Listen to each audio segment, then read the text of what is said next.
we should make ourselves available for everyone, but with clear understanding that people are not the same.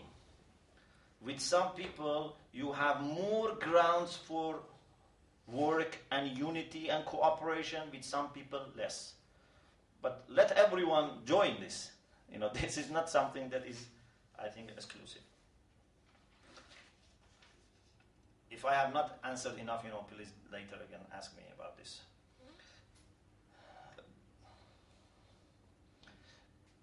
One sister asked about the reference for the verse about qist. That is number 25 of Surah Hadid. لَقَدْ أَرْسَلْنَا رُسُلَنَا بِالْبَيِّنَاتِ. Surah Hadid, which is chapter 57, number 25. About law not being adequate for forming an ideal society. Yes, I think this is very clear that law alone by itself is not enough. And therefore, this is why religion is not just law. If you look at the Quran, less than 1 in the 12th of the Quran is about law. So there are only about 500 verses of the Quran about law and Sharia and everything.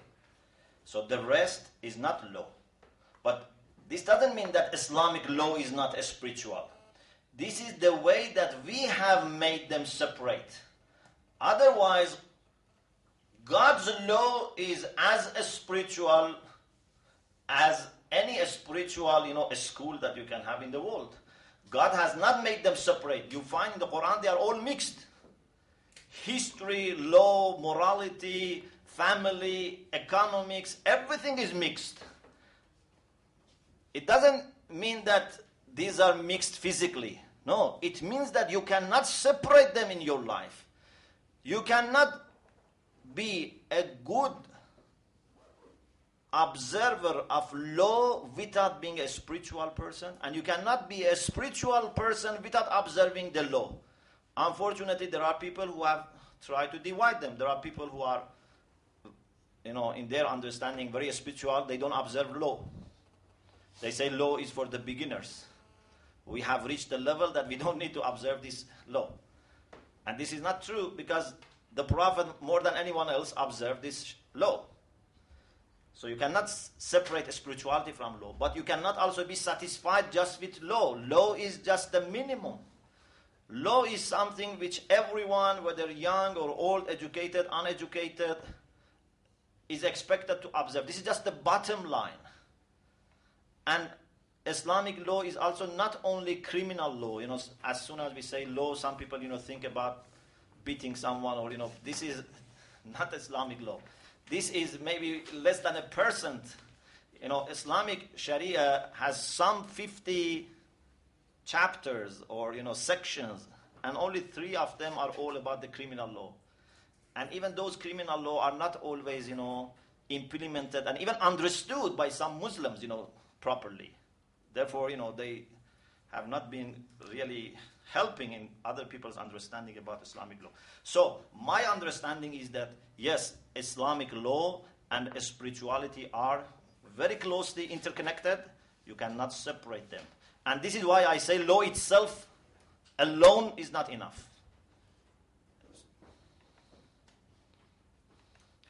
There was a question why some Western people don't know about Islamic ethics.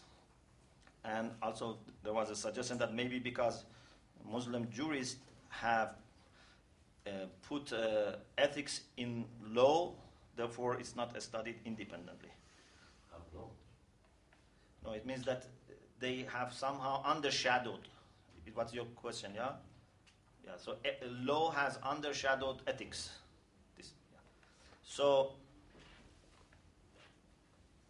I think there are different reasons why Western people don't know very much about Islamic ethics. And partly can be because even Muslims themselves don't know about Islamic ethics.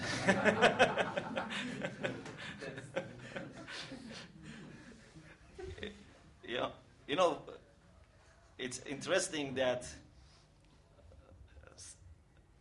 several years ago, maybe about 9 years ago, I suggested to have a degree, whole degree, postgraduate degree on Islamic ethics in the seminary of Qom. Because for us, ethics is very important, but we never had it as a discipline. So everyone who heard accepted, and they welcomed, and we started this, alhamdulillah, in the Jamaat Zahra. And then I had a meeting with that time's president of Iran's Open University. And I said, because they have also some courses they offer outside Iran. And at that time was only Farsi literature. So I went to see him and I said, we have started this in Qom. If you like, I help you with starting this for people outside Iran so that they know about Islamic ethics. And he was so interested, he said, no, we should start this also in Iran, because even in Iran, we need this. And so we gave him the curriculum, everything. And he talked to the Minister of Higher Education at that time. And then he said, even the minister said, I will come to this course. And very soon, he got the approval, and thanks to God, this course started in Open University, and now many places they have this MA program in Islamic ethics and also in moral philosophy. And now we have also PhD. So now ethics is, it doesn't mean that we didn't study ethics before, but now we have, as a discipline, independent discipline, now we have journals who specialize in ethics. So I think this is a very good, trend, because somehow maybe ethics for us was like water for fish. Fish sometimes take water for granted. For Muslims, perhaps ethics was something they take for granted, but it seems that we should not take it for granted. We should pay more attention to ethics, and hopefully then we can share also with our Western friends, these things. And then the other thing was about connection between individual and being a member of society, and is the relation with the society accidental or essential? Can you be a good person without being a good member of society? My answer is that it's not possible to be a good individual without fulfilling your social responsibilities. The only thing that can make it possible if we are ignorant. So if I'm not, aware of my social responsibility, may God is, kind with me, and even He may forgive me. But if I am aware, or I can become aware of my social responsibilities, and then I don't fulfill them, and I just focus on my personal, spirituality, it's not enough. There are many verses in the Quran in which God criticizes the people who have no concern for justice. When there are people who are taken away, their home, their land, they don't have anyone to help them, and then I focus on my prayer and fasting, it's not enough. Or if, for example, I say, I try to be a kind person, but I don't bother about the rest of community or society, it's not enough. There is a verse in the Quran which says, Ya ayyuhal ladina amanu alaykum anfusakum la yadhurrukum man dhalla idha ihtadaytum. Let me find for you also the reference.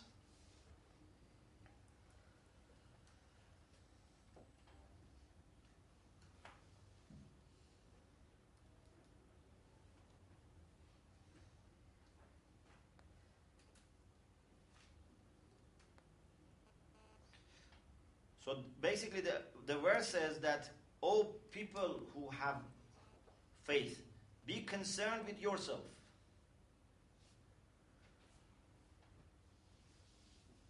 Yeah, this is chapter 5, number 105.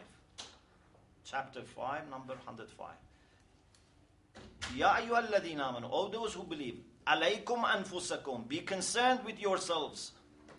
La yadhurrukum man dhalla idha ihtadaytum. Those who have gone astray, those who are misguided, they will not harm you if you are guided. Some people who have misunderstood this verse, they say, look, the Quran says, don't bother about others. Be concerned with yourself.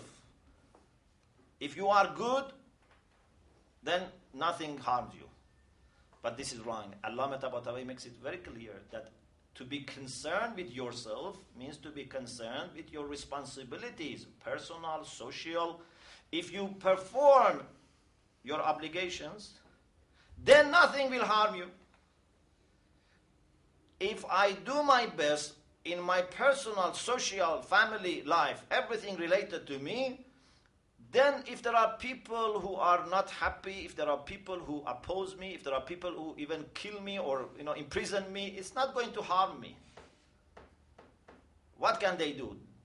If they kill me, okay, they raise my position to a higher level. So this is the point. Alaykum anfusakum doesn't mean just to be concerned with your personal piety. It means that you must be concerned with your full growth from every aspect and every dimension, and for sure social dimension is very important. Yes.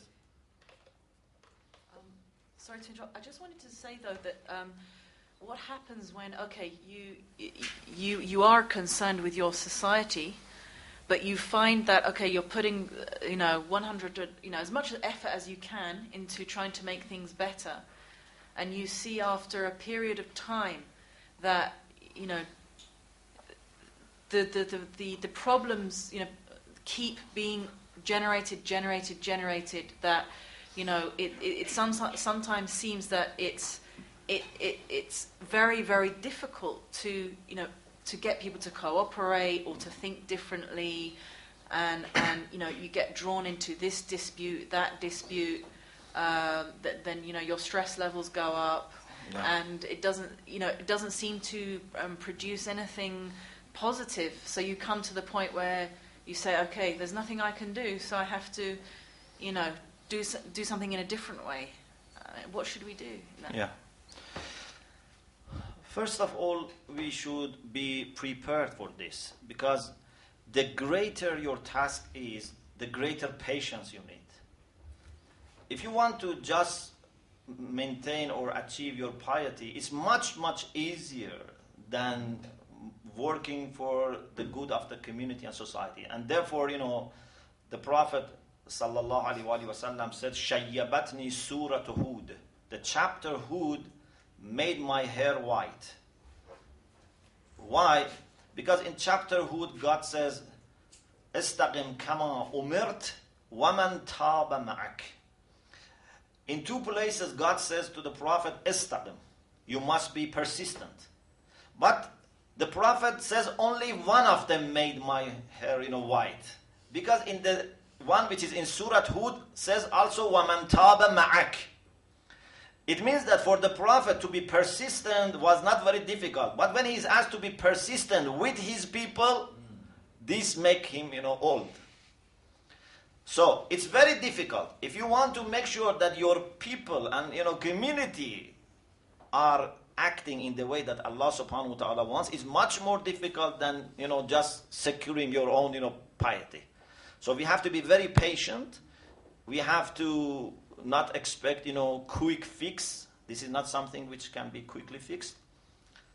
But a little you do for the good of the society is so much loved by Allah subhanahu wa ta'ala. That is much more than many, many things that you do for your personal piety. For example, one of my great teachers, he was a very pious person and very also much familiar with hadith and akhlaq. So he used to give dars akhlaq in many seminaries, Ayatollah Ahmadi Mianaji, rahmatullah alayh. He said, and this is very important because this is result of perhaps at that time 50, 60 years of studying. He said, in Islam, no good action is rewarded like those good actions which have social aspect. And no bad action is so much, going to be punished like those which have social aspect. Like what? If I can bring two people together, reconciliate between two people, islahu zat al-bayn. For example, sometimes there is a problem between a husband and wife, or between a father, a child, or between two neighbors. I may say, it's waste of my time. Always, people get, into these things. Why I should, I go and recite the Quran or, pray. But this is lack of understanding. Imam Ali alayhi salam, in his final will, just before dying, he quoted hadith from the Prophet sallallahu alaihi wasallam. Islahu dhat al-bayn afdalu min ammat as-salat was-siyam. If you can bring two people together, it's better than 1 year of fasting and praying. Of course, it doesn't mean that you don't say your wajib prayer or fasting, but it means that if it is mustahab, it is recommended, so this is much better. The reward is much better. Or, for example, there are many hadiths about helping people with their hajat, with their requests. It's much more rewarded than going, for umrah and for hajj, when you help members of the society. On the other hand, if God forbids, I divide. I do mischief by, saying something against someone's husband or wife or children, or, I divide them. This is not like any personal sin. And now imagine those people who divide a community, who keep Muslims divided, or, believers in God divided, or human beings divided. This is job of Fir'aun. And there are people who are very happy because, they do their personal things, but they don't care that they are dividing people.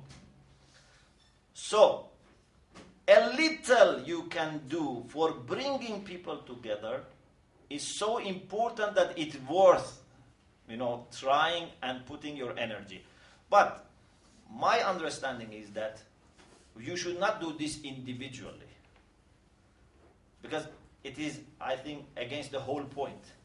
So instead of trying to change the society individually, try to find helpers and people who have this understanding, and then together try to do things. Because this by itself is great achievement, that at least you form a circle of people who are so much, trusting each other and, have the same understanding, and then God helps, inshallah. Sorry. Let me just, before you, have you answered all the questions raised before? No, not yet. Could I, let the questions be finished. The brother asked about Andalus, that can be this case for an Islamic society, ideal Islamic society. I think that was not ideal society. If it was ideal society, it would never collapsed. It was a good society, perhaps. It was something that you can be proud of, that because science developed, art developed, people had, peaceful coexistence with each other. But I think the fact that it collapsed shows that there were problems. And we have many cases that, alhamdulillah, we had very good, societies. Even sometimes we have had good governments who were Muslims, and they were very developed in science, in technology, in civilization, very much observing the rights of minorities. We have many cases like this. I don't want to say our history has been terrible, but I'm saying expectation of Islam is so high that we can never say that we even got close to that. But Islam has so much to offer that even if you apply 10%, it makes a big difference. About the people in the end of time. Yeah, my understanding is this. Inshallah,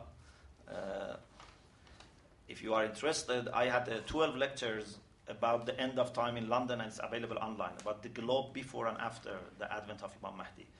So my understanding is that in end of time, the truth and falsehood, the good and the bad, will reach their peak.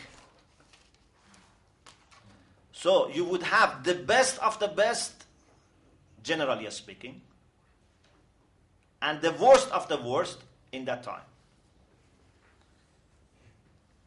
1 point. Point 2, qualitatively, the good people will be stronger than the bad people, and therefore they can defeat them. But quantitatively, bad people will be more. Okay. So these 3 points is a summary of my understanding of Akhir al-Zaman, and there are many hadiths and things that to support this, but this is my understanding. Maybe there are Muslim scholars who don't agree like this, but so far I haven't received any objection.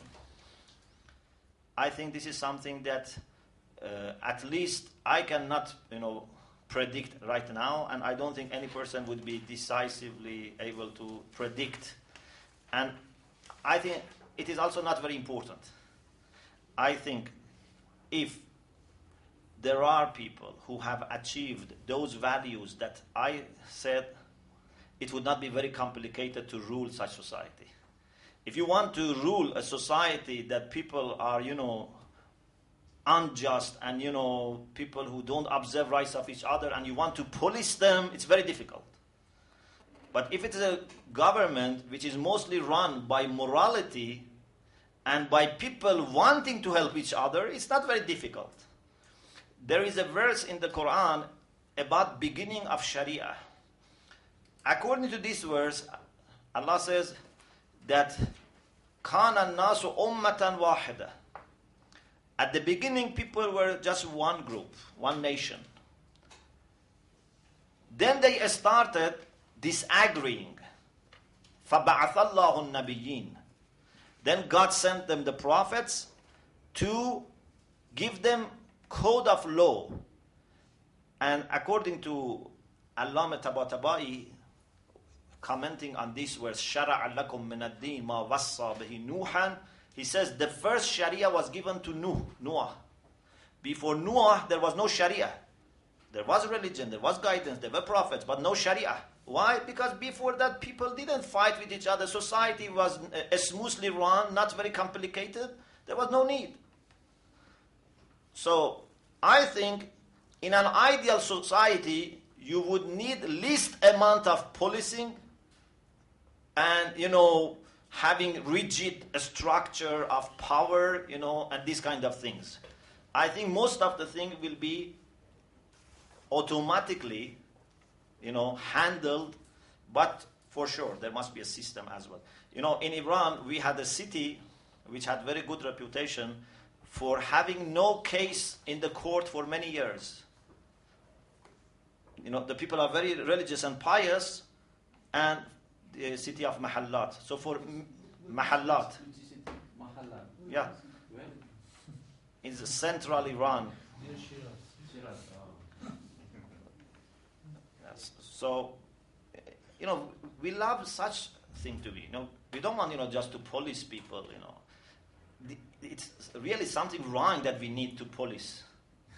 Yeah. Why? Human beings should be in need of someone to tell them by force that you must do this or that you must not do this. So I think somehow I have answered also the question here about the politics. So for sure politics is important, but that is a spiritual politics. That politics is not the politics of divide and rule. That politics would not be a politics of, try to get rid of your, opponents. Islamic politics is a politics of love, understanding, and treating your rivals in politics as your brothers and sisters. It's very possible that maybe two brothers have different understanding of politics. Unfortunately, sometimes we think that as soon as we politically disagree, this is end of the world. I can no longer talk to you. I can no longer work with you. This is the problem. Why people who belong to different political parties cannot, love each other and speak with each other? Why we let politics to divide us? I think humanity is much greater than political ideas. So when we share our humanity, so why we should be divided? So you can belong to one party, I can belong to another party. At the same time, we can remain brothers. If we have such ability, so our politics is Islamic politics. If our politics is something that divides us and brings hatred among us, even between two brothers, even between husband and wife, this is not Islamic politics. So we have to revise all our, political engagement. So hopefully I did a little justice to your question, but if anything is left, please, remind me. I know that there are 3 questions that you want to ask, Rebecca there, Anastasia there, and you. Our time is over, but I'm willing to give 5 minutes to finish by 12. We have to finish maximum. Okay. So let me Rebecca first. You're second, Anastasia. Okay. Again, just quickly. Of course, there's reward in responding to people's needs, and I think that's a helpful point you said about not doing it on an individual basis, because people tend to go to one individual and they want that individual to solve everything for them. What I found is that to benefit society, we could say it's important, obviously, to increase our knowledge and to write, to produce something that will be, inshallah, there after we die. So it's quite difficult to get a balance between responding to people's needs and requests and taking that time, separating yourself from the people in order to be able to improve your own knowledge and actually produce something that at the end of the day is more valuable. So how do we resolve that dilemma? That's number 1. Yes, thank you for the answer. But I think for my first answer about the relationship between what I call individual-oriented ethics and a mode of spirituality is not answered, because Ghazali also in ethics he emphasized the relationship between Tariqah and Sharia. Spirituality and law, spirituality and ethics. But we see that he's just concerned with the personal salvation, do not pay attention, doesn't pay attention much about social justice and etc. So my question is that we need a proof, maybe you can say philosophical proof, argument to show that there is interconnection, real interconnection, not only categorical, real interconnection between ethics, kind of ethics and kind of spirituality. Thank you. It was just a comment to your answer about the structure. At least you have to start with a small group. Who will be in the center of the society? Philosophers or thinkers? I don't know. Whatever, a group of pious people. Anyone other than us.